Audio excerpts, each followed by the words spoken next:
সম্মানিত সভাপতি, বিশ্বাস করে উপস্থিত আছেন পূর্ণ ব্রহ্ম পূর্ণানন্দ দয়াল অবতার শ্রী শ্রী হরিচাঁদ ঠাকুর, পতিত পাবন মুক্তি বারদি ভগবান শ্রী শ্রী গুরুচাঁদ ঠাকুর, আমাদের মঞ্চে উপবিষ্ট আমার সাথে যারা এসেছেন এবং অন্যান্য যে সমস্ত শ্রদ্ধেয় বাবা এবং মায়েরা আমার সম্মুখে উপস্থিত, সবার আতুল চরণে আমার শ্রদ্ধাসিক্ত প্রণাম।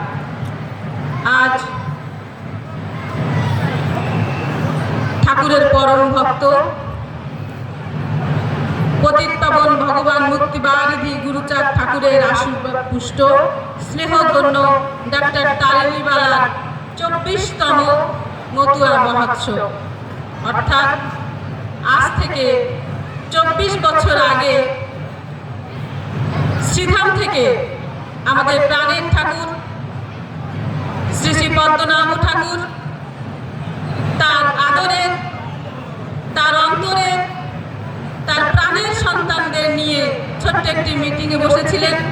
বসে সেখানে সবাইকে প্রস্তাব করেছিলেন, এই বহুতলবাসী তোমরা সবাই মিলিত হয়ে ডাক্তার তারিণীবালার স্মৃতি উৎসব পালন করার জন্য এবং সবাই সম্মিলিত হওয়ার জন্য ছোট্ট একটি মহোৎসব করো।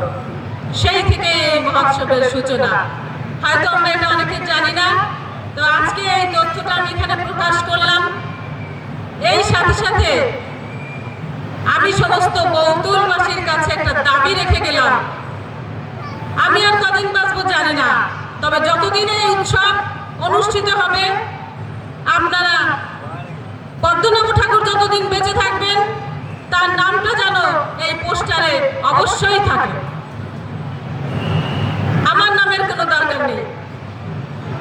সাথে সাথে সমস্ত ভক্তমণ্ডলীর কাছে তাদের শ্রীচরণে হাত রেখে বলছি, আমার গুরুচাঁদ ঠাকুর যে দিক নির্দেশনা দিয়েছিলেন, এই দিক নির্দেশনা একটি কথা, যে জাতির দল নেই সে জাতির বল নেই। এই দলে দলিয়ান হওয়ার জন্যই কিন্তু পদ্মনাভ ঠাকুর এই বহুতলবাসীকে বলেছিলেন, আসো সবাই মিলে আমরা আমাদের সমস্ত অভিযোগ অভিমান ভুলে একসাথে কাঁধে কাঁধ মিলিয়ে আলিঙ্গন করে সমস্ত অভিমান ভুলে গিয়ে একত্রিত হয়ে আমরা হরিনাম সংকীর্তন করি এবং সেই তারিণীবালার স্মৃতিচারণ করি। কেন বলেছিলেন? তারিণীবালা যে ঠাকুরের ভক্ত হয়েছিলেন, যে যে কর্মগুলো দিয়ে, যে বিশ্বাসগুলো দিয়ে, যে প্রেরণা দিয়ে তার হৃদয়কে তিনি তার জমিটা উর্বর করেছিলেন, আমরা যেন ঠিক সেই পথের পাথেও হতে পারি তারিণীবালার মতো, তার পথকে অনুসরণ করে। আমি বিশ্বাস করি এই কেষ্টপুর, কৃষ্ণপুর, বলতলের প্রত্যেকটি মানুষ মতুয়া আদর্শের খাঁটি মানুষ। তাদের ভিতরে কোনো কালিমা নেই। যখনই তারা শ্রীধাম ওরাকান্দির কোনো দুরবস্থার কথা শোনেন, যখনই তারা শ্রীধামের কোনো অসুবিধার কথা শোনেন, তারা ঘর সংসার স্ত্রী পুত্র সব ফেলে এক কাপড়ে এক নিঃশ্বাসে দৌড় দিয়ে শ্রীধামে এসে পৌঁছান। আমি যতবার আমার এই বিবাহিত জীবনে 28-29 বছর বয়সে দেখেছি, যে কয়বার দুর্যোগপূর্ণ অবস্থায় শ্রীধাম ওরাকান্দি পড়েছে, সম্মিলিতভাবে এই কৃষ্ণপুরবাসী এই ঠাকুর পরিবারকে আগলে রেখে তাদের বুক সামনে এগিয়ে দিয়েছে যে আমরা মরে যাই, মরে যাব, কিন্তু ঠাকুর ফ্যামিলির একটা সদস্যরও কোনো ক্ষতি হতে দেব না। আমি আমার চোখে যা দেখেছি, এই ঋণ ঠাকুর পরিবার কোনোদিন শোধ করতে পারবে না। সেটা অন্য কোনো ঠাকুর স্বীকার করুক আর না করুক, পদ্মনাভ ঠাকুর তার আপদ মস্তক এটা সবসময় স্বীকার করে। গুরুচাঁদ ঠাকুর কৃপা করে আমাকে ওই পরিবারে এনেছিলেন। আমার এমন কোনো ভক্তি নেই, শক্তি নেই, কোনো গুণ নেই, শিক্ষা নেই যা দিয়ে আমি ঠাকুর পরিবারের কুলবধূ হতে পারি। জানি না গুরুচাঁদের অপার কৃপা হয়তো সেখানে আছি, তবে তুষারের মতো হৃদয় দগ্ধ হয়ে যায় যে গুরু গম্ভীর দায়িত্ব, যে কর্তব্য করার জন্য গুরুচাঁদ ঠাকুর এনেছিলেন আমাকে, আমি তার কিছুই করতে পারি না। এই জন্য তুষারের মতো আমার হৃদয় সবসময় দিকে দিকে জ্বলে। যদি পারতাম সেই গুরুচাঁদ ঠাকুরের নির্দেশিত পথ, খাও না খাও ছেলে মেয়ে স্কুলে পাঠাও, শ্রীধাম ওরাকান্দি থেকে 1000 ছেলে মেয়ের যদি লেখাপড়ার খরচ দিতে পারতাম, হাজার হাজার দরিদ্র পরিবারের যদি একটু সাহায্য সহযোগিতা করতে পারতাম, মতুয়াদেরকে ঠাকুরের দিক নির্দেশিত পথে চালনা করার জন্য সুযোগ সুবিধা করে দিতে পারতাম, হয়তো এই ক্ষুদ্র হৃদয় সান্ত্বনা পেত। কিন্তু আমার এমন কোনো শক্তি নাই, মনে মনে ভাবি আর দগ্ধ হয়ে যায়। আপনারা আশীষ করবেন, আপনাদের ভালোবাসার প্রতিদান আমি কখনো দিতে পারবো না। আজকে শ্রীধামের মাটিতে শ্রীমতী প্রসন্ন ঠাকুরের মহোৎসব, মঞ্জুলিকা মাতা দেবী ঠাকুরানী, ভগবতী ঠাকুর, শ্রীপতি ঠাকুরের যে মহা মহোৎসব উদযাপিত হচ্ছে, সেখান থেকে বেরিয়ে আসা আসলেই খুব কষ্ট। তারপরও সেখানকার সমস্ত কর্তব্যগুলো সেরে আমরা অনেক কষ্টে, কারণ বারণীর মতো সমস্ত রাস্তাঘাট যানজটে পরিপূর্ণ হয়ে গেছে, আমরা বাড়ি থেকে বেরোতেই 1 ঘন্টা লেগে গেছে। তারপরও আপনাদের প্রাণের টানে, আপনাদের ভালোবাসায় সিক্ত হয়ে আমার যত কষ্ট হইব, এখানে গুরুচাঁদ আমাকে উপস্থিত করেছেন। আমি এই বলতল কৃষ্ণপুরবাসীকে আমার পক্ষ থেকে এতটুকু কথা বলবো, আপনারা সম্মিলিত আছেন, সম্মিলিত থাকেন। Unity is power. যদি আমরা একত্রিত থাকি, তাহলে আমরা আমাদের সামাজিক অধিকার, রাজনৈতিক অধিকার, ধর্মীয় অধিকার, আমাদের বেঁচে থাকার মৌলিক চাহিদাগুলো পরিপূর্ণ করার অধিকার সবকিছুই আমরা পাবো। সেই ৭১-এর আগ থেকে বাংলাদেশ থেকে মানুষ ভারতবর্ষে যেতে যেতে আমরা অল্প কোটিগত মানুষ এখানে আছি। তবুও আমি বিশ্বাস করি মতুয়ারা সিংহের মতো, এরা যদি একবার একত্রিত হয়ে হুঙ্কার দেয়, এমন কোনো শক্তি নেই যে যেখানে তারা জয়যুক্ত হতে পারে না। তা আমরা যে কজন আছি, আমরা যেন সবাই সম্মিলিত থাকি, সবাই সবার কথা ভাবি, সবাই সবার সুখী দুঃখে পাশে দাঁড়াই। আর শ্রীধামের মাটি আপনাদের, ওরাকান্দি ধাম তোমার শ্রীধাম, পীঠ বলি জাতি মানে, প্রেমমেলা মেলে বাসন্তী হিল্লোলে, শ্রীমহাবারণীর দিনে, কাশীকাঞ্চি ক্ষেত্র মিলি সব তীর্থ, তোমার তীর্থ সেরা, তব তীর্থ বাসে শান্তি প্রেমে ভাসে সকল হারানো যারা। আসুন, আজ আমাদের হৃদয়ের সমস্ত অহংকার ধুয়ে মুছে, আমার আমিত্বকে শেষ করে, আমার স্বামিত্বকে শেষ করে আমরা সেই শ্রীধামে যেন একবার যেতে পারি। থাকি তো সেই ঠাকুর বাড়িতে, কিন্তু ইহজীবনে কখনো কোনোদিন সেই শ্রীধামে যেতে পারবো কিনা আজও মনে প্রশ্ন। আমাকে আশীর্বাদ করবেন, আমি যেন জীবনে একবার হলেও সেই শ্রীধামে পৌঁছাতে পারি।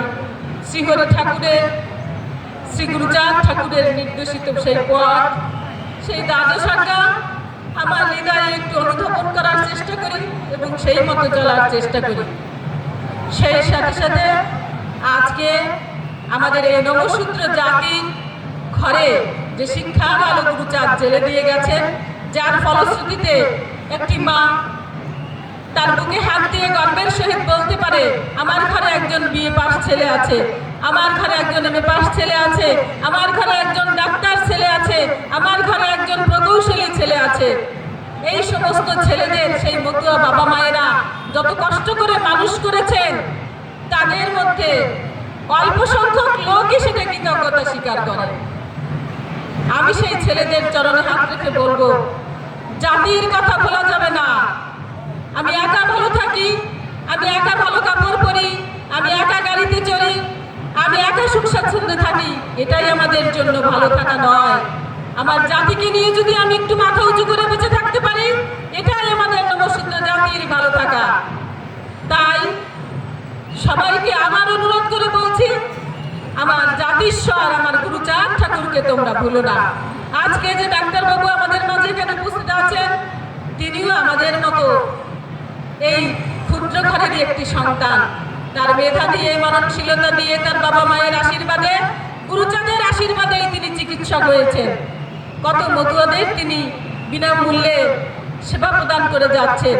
এইরকম ঘরে ঘরে যদি আমরা আমাদের চিকিৎসক প্রকৌশলী তৈরি করতে পারি, আর তারা যদি সম্মিলিতভাবে আমরা সবাই সবার পাশে এসে দাঁড়াই, তাহলে আমাদের মাথা নিচু করে থাকতে হবে না। আমরা অবশ্যই মাথা উঁচু করে একটি পরিপূর্ণ শক্তিশালী জাতিতে পরিণত হতে পারব। মায়েদের বলছি, বাবাদের পাশাপাশি আপনারাও শক্তিস্বরূপিণী, যতটুকু সময় গৃহে থাকেন সন্তানদের গুরুজাত আদর্শে লালন করুন। দ্বাদশ আজ্ঞা, ঠাকুরের বন্দনা, মঙ্গলাচরণ, লীলামৃত, শ্রী শ্রী হরিসঙ্গীত, মহাসংকীর্তন আপনার সন্তানের হাতে তুলে দিন। তারা পড়াশোনার পাশাপাশি এই বইগুলো অনুসরণ করবে। এই অনুশীলন করলে পরেই তারা ঠাকুরের মাহাত্ম্য বুঝতে পারবে। এবং দ্বাদশ আজ্ঞার মধ্যে একটা সুন্দর কথা আছে, পিতামাতাকে ভক্তি করো, যে কথা অন্য কোনো অবতারে কেউ কখনো বলেছিল কিনা আমার জানা নেই, কিন্তু আমার হরিচাঁদ ঠাকুর বলে গেছে।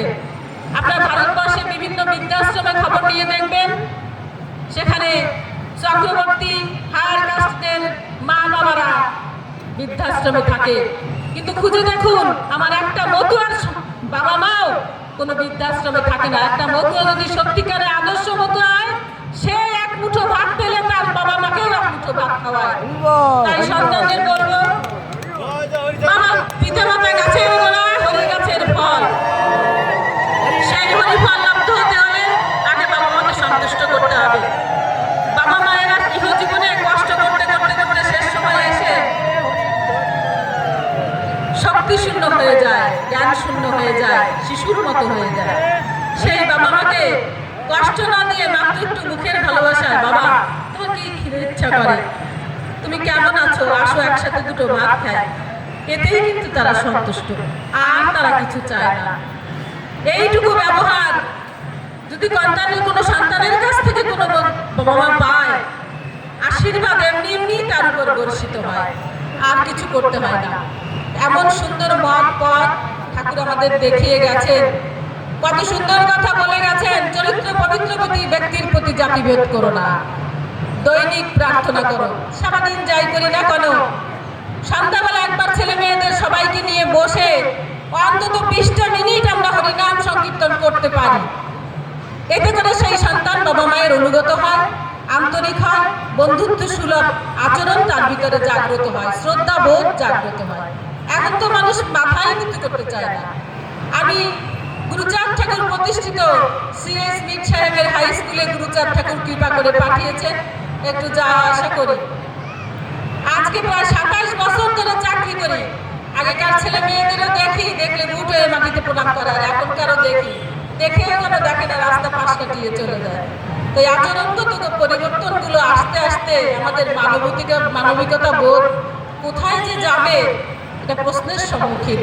সেই জন্য বলি, আমার সন্তানকে যদি আমি মতো হিসেবে গ্রহণ করতে পারি, আমার সন্তানকে যদি আমি মানবিক সন্তান হিসেবে গড়ে তুলতে পারি, তবেই আমার মাতৃত্ব, তবেই আমার পিতৃত্ব এই জীবনের সার্থকতা হবে।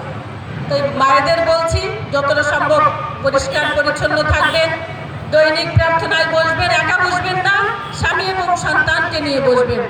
বাবাদের বলি, পরিবারের সাথে মধুর সময় কাটান, কারণ দুঃসময়ে পরিবার ছাড়া আর কেউ কাছে থাকে না।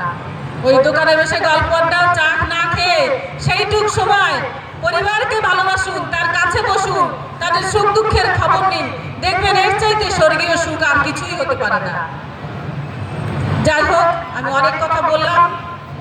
এই যে মহোৎসব দীর্ঘদিন, বহু বৎসর, যুগের পরে যুগ, উত্তরোত্তর শ্রীবৃদ্ধি পায়, আমরা সবাই সম্মিলিত হয়ে থাকি। আমরা মতুয়া আদর্শে শ্রী হরিচাঁদ গুরুচাঁদ ঠাকুরের নাম দিকে দিকে প্রচার করি, সবাই সবার সুখ দুঃখের সাথী হই, মানবিক মানুষ হই। এবং এই গ্রামের যত মানুষ আছে, আমি বিশ্বাস করি যে শাক দিয়ে এক মুঠ ভাত খেলেও সেই শ্রীধামের কথা মনে পড়ে, আরে যদি শ্রীধামের ঠাকুরদের এই শাক নিয়ে একটু খাওয়াতে পারতাম। আমি জানি আপনাদের ভালোবাসার কথা, সেটা বর্ণনা করে কখনো প্রকাশ করা যাবে না, কিন্তু সেই ভালোবাসার যে প্রতিদান ঠাকুর পরিবার হয়েও আমরা কোনোদিন দিতে পারবো না। তাই যদি দিতে পারতাম, তাহলে আজ ঠাকুর বাড়িতে এই অনুষ্ঠানটা হওয়ার কথা ছিল না। যদিও এই সমালোচনা করা আমার ঠিক না, অধ্যত্ত হলো, ক্ষমা সুন্দর দৃষ্টিতে দেখবেন সবাই। আর শ্রীধামের মাটি আপনারা সেই শ্রীধামের মাটিতে যে হরিনাম সংকীর্তন না করলে শ্রীধামের মাহাত্ম্য প্রচার হয় না। আসুন, শ্রীধামের কেন্দ্রবিন্দু, সেখানে আপনারা যাবেন সবাই, সেই অধিকার আপনাদের সবার আছে। আশীষ করবেন, আমি যে দুটো দিন বেঁচে থাকি, আমি যেন সুস্থ শরীরে এই ঠাকুরের নাম প্রচার করতে করতেই যেন আমার এই দেহজমি থেকে আমার শেষ নিঃশ্বাস দেয়। এই আশিসটুকু চেয়ে আপনার সবার মঙ্গল কামনা করে, এই অনুষ্ঠানের আমারও সুন্দর শ্রীবৃদ্ধি কামনা করে, সবার মঙ্গল কামনা করে আমি আমার কথা এখানেই শেষ করছি। জয় হরি বল, জয় হরি চাঁদ, জয় গুরু চাঁদ।